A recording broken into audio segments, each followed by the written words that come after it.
मारवाड़ी जमीन ने दिया है वीरों को जन्म। रामेश्वरी देवी जी के लिए जैसा इनका योगदान, सेवा भाव का। हमारे चेयरमैन माननीय सुभाष चंद्रा जी ने कहा कि हम मीडिया के नाते हमारी जिम्मेदारी बनती है कि हम लोगों के बीच में जाएं, लोगों को इकट्ठा करें, वापस देश को, लोगों को, समाज को उस धारा में लाए कि जो बुरा दौर था वो गुजर गया, अब आओ वापस अच्छे की ओर चलें। जोधपुर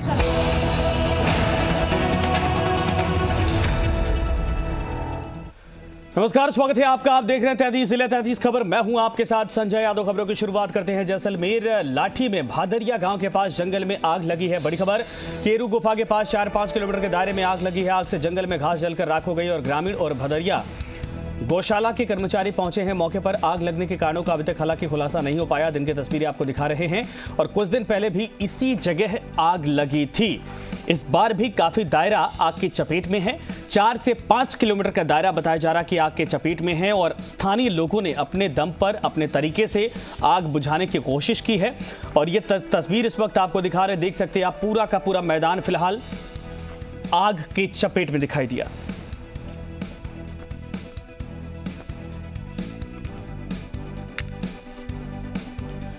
बाड़मेर शहर के सदर थाना क्षेत्र के पास किसान केसरी स्कूल रोड पर एक बाइक सवार को ट्रक ने टक्कर मार दी। हादसे में बाइक सवार गंभीर रूप से घायल हो गया। इसको स्थानीय लोगों ने बाड़मेर के राजकीय अस्पताल पहुंचाया, जहां पर बाइक सवार ने इलाज के दौरान दम तोड़ दिया। घटना की जानकारी मिलते ही कोतवाली थाना पुलिस राजकीय अस्पताल पहुंची और शव को कब्जे में लेकर मोर्चरी में रखवाया। आपको बता दें कि नरपत गिरी सुबह अपने घर से बाइक पर सवार होकर दुकान जा रहा था। उसी दौरान सदर थाने के पास किसान केसरी स्कूल रोड पर ट्रक ने अपनी चपेट में उसे ले लिया। आज सुबह सवेरे 8-8:30 बजे की बात है। नरपत गिरी अपनी मोटरसाइकिल लेकर के अपनी दुकान आ रहा था। वैसे वो किसान केसरी स्कूल से आने वाला थे, रोड पे आ रहा था। एक ट्रक वाले ने उसको कुचल दिया, जिससे उसके अस्पताल आने के बाद में मृत्यु हो गई। कोटा के बोरखेड़ा इलाके की देवाशीष सिटी टाउनशिप में आज एक युवक की चाकू से गोदकर हत्या करने का सनसनीखेज मामला सामने आया है। मृतक मनीष शर्मा टाइल्स ठेकेदार था जो देवाशीष सिटी में काम कर रहा था। वहीं मार्केटिंग मैनेजर मनीष अग्रवाल ने हत्याकांड को अंजाम दिया है। मृतक ठेकेदार मनीष शर्मा के परिजन ने बताया कि आज शाम अचानक मैनेजर मनीष अग्रवाल अपनी गाड़ी से आया और मनीष शर्मा को टक्कर मारकर गिरा दिया और फिर गाड़ी से उतरकर चाकू निकालकर ताबड़तोड़ हमला शुरू कर दिया। अचानक हुए चाकुओं के हमले से ठेकेदार मनीष लहूलुहान अवस्था में लड़खड़ाकर नीचे गिर गया और उसकी मौके पर ही मौत हो गई। बताया जा रहा है कि चाकू से हमले के बाद हत्याकांड के आरोपी मनीष अग्रवाल ने टाइल्स के ठेकेदार मनीष शर्मा पर डंडे से भी वार किया। घटनास्थल पर खून ही खून बिखरा पड़ा था और साथ ही खून में सना हुआ डंडा भी पुलिस को बरामद हो चुका है। मनीष अग्रवाल था, वो मार्केटिंग का काम करता है, उसने मर्डर किया है। अच्छा, क्या बात? कुछ नहीं, हम टाल लगा रहे थे, उसके सामने जो टाल लगा थे उन्होंने कुछ भी बात नहीं थी, वो गाड़ी खोल के चाकू निकाल, उन्होंने चाकू मार दिया। और जयपुर से खबर है, आबकारी विभाग की बड़ी कार्रवाई सामने आई है। पुनायता औद्योगिक क्षेत्र में लावारिस कंटेनर पकड़ा गया है और कंटेनर में मिली भारी मात्रा में अंग्रेजी अवैध शराब। चालक पहले से लापता है। चंडीगढ़ की है शराब। बाजार कीमत करीब 80 लाख रुपए बताई जा रही। तस्वीरें आपके सामने हैं, यानी बड़ी सफलता के तौर पर इसको देखा जा रहा। आबकारी विभाग की बड़ी कार्रवाई। जयपुर में पुनायता औद्योगिक क्षेत्र में लावारिस कंटेनर पकड़ा गया है। कंटेनर में लगभग 80 लाख रुपए की अवैध अंग्रेजी शराब भरी हुई थी। जयपुर के विश्वकर्मा थाना पुलिस को बड़ी सफलता हाथ लगी है। पुलिस ने अंतरराज्यीय लूट गिरोह में शामिल फरार चल रहे आरोपी को गिरफ्तार किया। पकड़ा गया आरोपी अपने गिरोह के सदस्यों के साथ मिलकर हाईवे पर राहगीरों को लिफ्ट देने के बहाने लूट की वारदात को अंजाम देता था। पुलिस ने कार्रवाई करके लूट के मामले में फरार चल रहे मुख्य आरोपी सत्येंद्र उर्फ सत्तू को गिरफ्तार किया। आरोपी कई दिनों से फरार चल रहा था। आरोपी के 2 साथियों को भी पुलिस ने गिरफ्तार कर लिया है। आरोपी पुलिस को गच्चा देकर फरार हो गया था, लेकिन अब पुलिस ने आरोपी को गिरफ्तार कर लिया। थाना अधिकारी मांगीलाल बिश्नोई ने बताया कि आरोपी राजस्थान के अलावा दिल्ली और यूपी के कई पुलिस थानों में वांछित है। चूरू के रतनगढ़ में बंद मकान में लाखों की चोरी का मामला सामने आया है। चोरों ने देर रात चोरी की वारदात को अंजाम दिया। कमरों के ताले तोड़कर चोर सोने के आभूषण और नकदी पर हाथ साफ कर गए। वार्ड नंबर 13 में टिड़वा भवन के पास किराएदार अशोक सिंह के मकान में चोरी हुई। वहीं रतनगढ़ पुलिस ने मौके पर पहुंचकर घटना की जानकारी इकट्ठा की है। राजधानी जयपुर के सेज थाना पुलिस ने दादिया स्थित रिद्धि सिद्धि पेट्रोल पंप के कर्मचारियों से मारपीट और लूट के मामले में फरार आरोपी राजू और नितिन को गिरफ्तार किया है। दोनों आरोपी जयपुर के बगरू क्षेत्र के रहने वाले हैं। सेज थाना अधिकारी रजनीश कुमार ने बताया कि दोनों बदमाशों ने 4 फरवरी को पेट्रोल पंप से पेट्रोल डलवाया। वहीं कर्मचारी द्वारा पैसे मांगने पर कर्मचारियों से मारपीट की और रुपए लेकर भाग गए। घटना की गंभीरता को देखते हुए स्पेशल टीम गठित करके सीसीटीवी फुटेज की मदद से पुलिस ने दोनों आरोपियों को पहचाना। उसके बाद इनकी गिरफ्तारी संभव हो पाई। झालावाड़ जिले की पगारिया पुलिस ने अवैध मादक पदार्थों की धरपकड़ के खिलाफ कार्रवाई करते हुए एक युवक को 200 ग्राम स्मैक के साथ गिरफ्तार किया। पगारिया थाना अधिकारी राम प्रसाद सहरिया ने बताया कि अवैध मादक पदार्थों की रोकथाम के लिए शनिवार देर रात को उच्च अधिकारियों के निर्देश से की जा रही गश्त के दौरान खोखरिया खुर्द तिराहे पर भवानी मंडी की ओर से आ रहे दरअसल बाइक सवार को सड़क पर रोकने की कोशिश की गई। इस पर बाइक सवार ने बाइक को मोड़कर भागने की कोशिश की, लेकिन पुलिस ने तत्परता दिखाते हुए बाइक सवार को पकड़कर पूछताछ की। उसकी तलाशी ली तो उसके पास से 200 ग्राम अवैध मादक स्मैक बरामद हुआ है। मादक पदार्थ नाकाबंदी के दौरान खोखरिया किराए पर नाकाबंदी चल रही थी। इसी दरमियान भवानी मंडी की तरफ से एक मोटरसाइकिल चालक आया जो नाकाबंदी के पास आकर अपनी मोटरसाइकिल को वापस मोड़कर जाने लगा तो पुलिस जाब्ता ने तत्परता बरतते हुए उसको तुरंत ही पकड़ लिया। सवाई माधोपुर की बल्लारना डूंगर थाना पुलिस ने अवैध बजरी माफियाओं के खिलाफ बड़ी कार्रवाई की। पुलिस ने 6 से ज्यादा बजरी माफियाओं को रेकी करने के आरोप में गिरफ्तार किया। साथ ही उनके कब्जे से 2 बाइक और 1 कार भी बरामद की है। आरोपी बनास नदी में बजरी भरने जा रहा था। इधर पुलिस कार्रवाई बजरी माफियाओं में इस कार्रवाई के बाद हड़कंप मचा है और माफिया अपने वाहनों को लेकर फरार हो गए।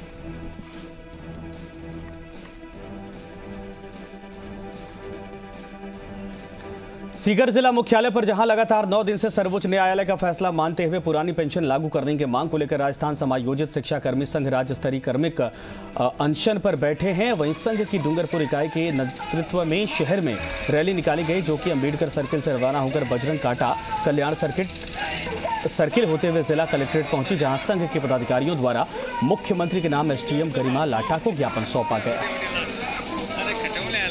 राज्य सरकार ने अनुदानित विद्यालयों में कार्यरत कर्मचारियों को सन 2011 के अंदर राजकीय सेवा में समायोजित किया। समायोजित करते समय हमको वो सभी परिणाम दिए गए जो पुराने कर्मचारियों को दिए गए, लेकिन पेंशन के अंदर हमारे साथ दोहरी नीति अपनाई गई और उस नीति के तहत हमारे को नया कर्मचारी घोषित करते हुए राज्य सरकार ने हमको नई पेंशन योजना के अंतर्गत शामिल किया। हमने कई बार सरकार से आग्रह किया, लेकिन सरकार की हठधर्मिता के कारण अंततः हमको न्यायालय की शरण लेनी पड़ी।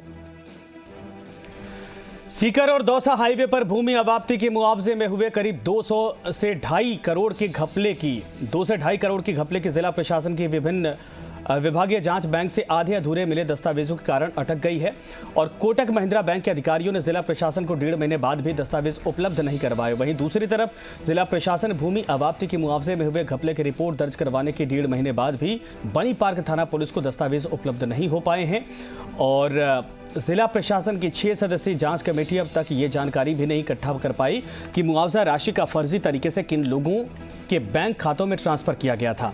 प्रशासनिक जांच अधूरी होने से बनी पार्क थाना पुलिस को जिला प्रशासन की ओर से मामले से जुड़े दस्तावेज नहीं दिए गए और बनी पार्क थाने में 17 दिसंबर 2020 को एटीएम तृतीय राजेंद्र कविया की ओर से मामले की रिपोर्ट दर्ज भी करवाई गई थी। विप्र महासभा ने विप्र कल्याण बोर्ड के गठन को लेकर कवायद तेज कर दी है। महासभा प्रदेश अध्यक्ष सुनील उदेया और पदाधिकारियों ने कैबिनेट मंत्री डॉक्टर बीटी कल्ला और मुख्यमंत्री निवास पर स्मरण अनुरोध पत्र देकर जल्द प्रदेश में विप्र कल्याण बोर्ड बनवाने की मांग रखी है। इस मौके पर प्रदेश अध्यक्ष ने मंत्री कल्ला से कहा कि आप जनघोषणा पत्र क्रियान्वयन समिति के अध्यक्ष भी हैं।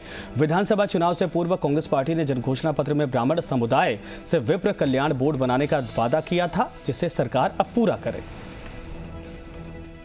इसी मुहिम में आज हमने आदरणीय बीडी कल्ला जी जो जन घोषणा पत्र क्रियान्वयन समिति के अध्यक्ष भी हैं, उनको विधानसभा चुनाव के समय कांग्रेस पार्टी द्वारा ब्राह्मणों से किए गए वादे विप्र कल्याण बोर्ड के गठन की याद दिलाई और उन्होंने हमको आश्वासित किया कि शीघ्र ही जब भी बोर्ड आयोग की गठन होगा विप्र कल्याण बोर्ड भी शीघ्र बनेगा और इसके लिए हम सब में बहुत ही इसको लेकर के आसान्वित हुए, युवाओं में इसको लेकर के जोश है और कल्ला जी का हम धन्यवाद देते हैं कि उन्होंने हमें पूर्ण रूप से आश्वासन दिया।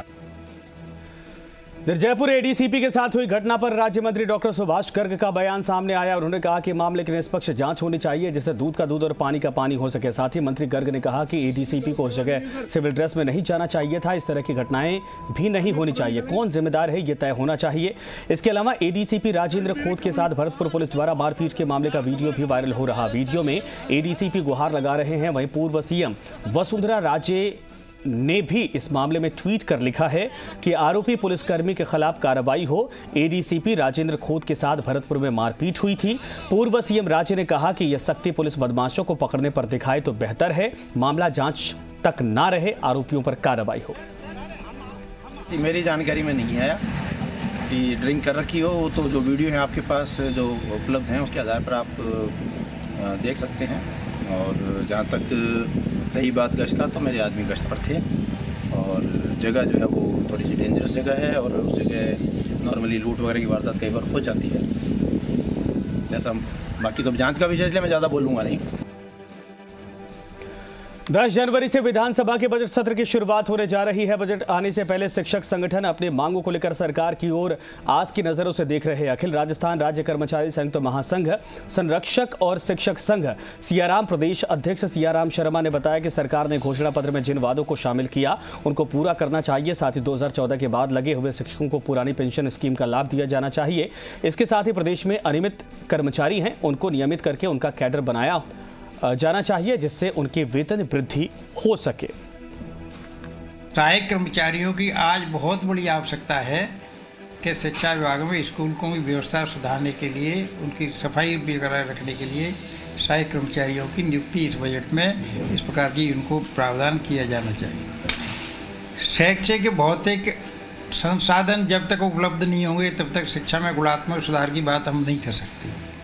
गवर्नमेंट चाहती है शिक्षा में गुणात्मक सुधार, नई स्कीम लागू कर दी है, कंप्यूटर लागू कर रखा है, कंप्यूटर की लैब नहीं है, कंप्यूटर के शिक्षक नहीं है।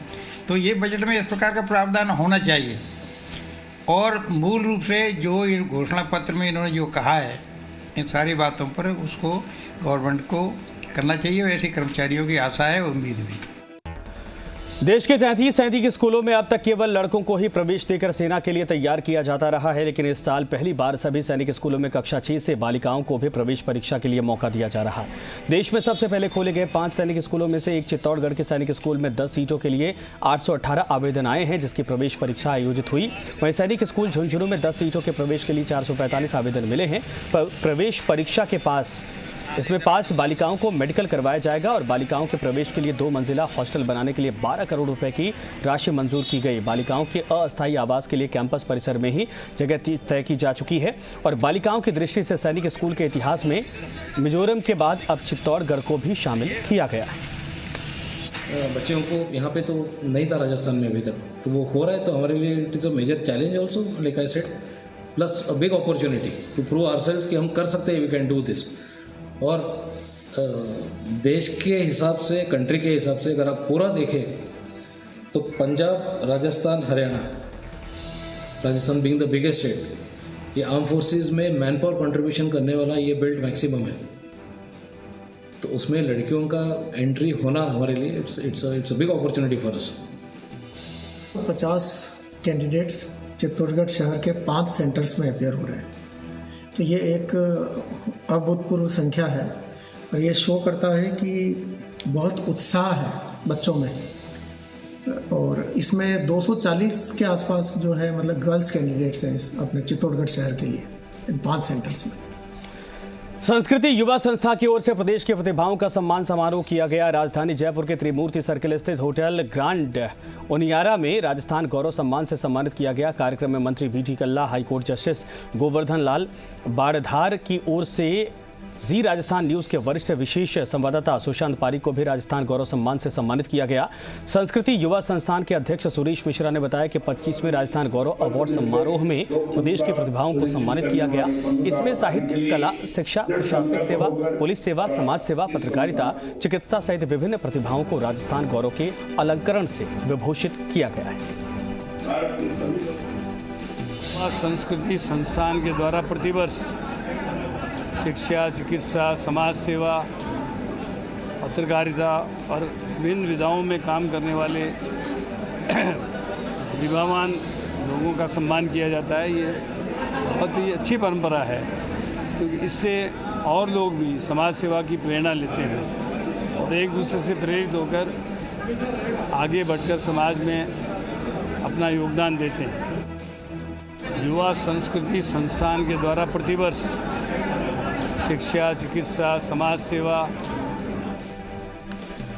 राज्य के 20 जिलों के निकायों में रविवार को अध्यक्ष पद के लिए चुनाव परिणाम आ चुके हैं और अजमेर नगर निगम पर फिर से भाजपा का कब्जा हो गया। यहां भाजपा प्रत्याशी ब्रजलाल हाड़ा ने कांग्रेस की प्रत्याशी द्रौपदी देवी को हरा दिया। अजमेर निगम के अलावा अन्य में भाजपा को 37 और कांग्रेस को 48 वोट पर जीत मिली है। एनसीपी को 1, आरएलपी को 1 और निर्दलियों को 3 वोट पर कब्जा करने में सफलता मिली। राज्य में 90 निकायों में से 3 निकायों पर पहले से ही निर्विरोध अध्यक्ष चुने जा चुके हैं और 50 से ज्यादा निकायों में अध्यक्ष बनाने का दावा करने वाली कांग्रेस 50 से नीचे रह गई और 13 जगह भाजपा निर्दलियों के सहारे अपना कब्जा जमाने में कामयाब रही है। निकाय चुनाव के परिणामों पर प्रदेश कांग्रेस अध्यक्ष गोविंद सिंह डोटासरा ने ट्वीट किया। डोटासरा ने अपने ट्वीट में लिखा कि प्रदेश में संपन्न 90 नगर निकाय चुनाव के सुखद परिणाम हैं। कुल 90 में से 50 जगह कांग्रेस और समर्थित निर्दलियों का वोट बना है, जबकि 37 जगहों पर भाजपा सिमट गई। इस शानदार जीत के लिए सभी कांग्रेस कार्यकर्ताओं को बहुत बहुत बधाई।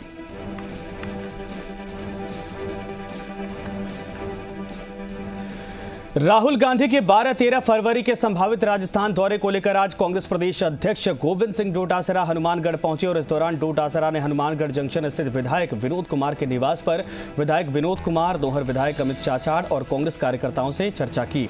इस मौके पर पत्रकारों से बातचीत में डोटासरा ने कहा कि राहुल गांधी का 12 जनवरी को दौरा प्रस्तावित है और इसके लिए हनुमानगढ़ के पीलीबंगा में और श्री गंगानगर के पदमपुर में किसान सभा की संभावना देखी जा रही है, जिसको जल्द ही फाइनल कर दिया जाएगा।